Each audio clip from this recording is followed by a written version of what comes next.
25 ফেব্রুয়ারি 2009 দেশের ইতিহাসে ঘটে এক নারকীয় ঘটনা। পিলখানায় বিডিআর হত্যাযজ্ঞে নিহত হন 57 জন সেনা কর্মকর্তা সহ 74 জন। এ ঘটনায় সেনাবাহিনী গঠিত তদন্ত কমিটির অন্যতম সদস্য অবসরপ্রাপ্ত মেজর জেনারেল আব্দুল মতিন বৃহস্পতিবার জাতীয় প্রেস ক্লাবে এক সংবাদ সম্মেলনে তদন্তের সময় তার অভিজ্ঞতার বর্ণনা দেন।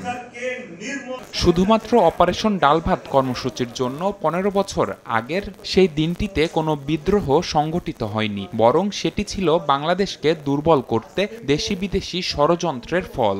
এই হত্যাকাণ্ডের শুধুমাত্র অপারেশন ডালভাতের জন্য কিংবা রেশন বৃদ্ধির জন্য হয়নি।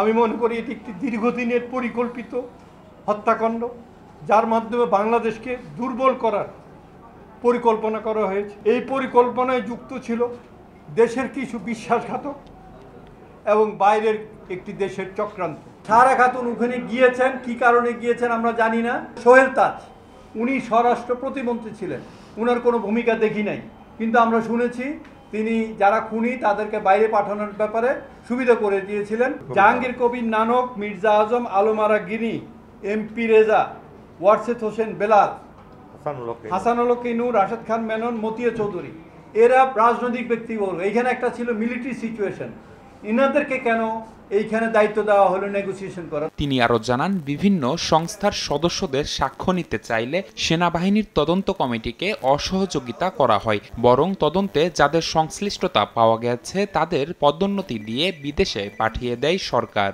এমনকি প্রতিবেদন প্রকাশের আগে তদন্ত কমিটিকে গোপনীয়তার চুক্তি করতে চাপ দেয়া হয়। তখন আমাদেরকে জানানো হয় যে র্যাব থেকে কোনো ধরনের ইনপুট দেওয়া হবে না।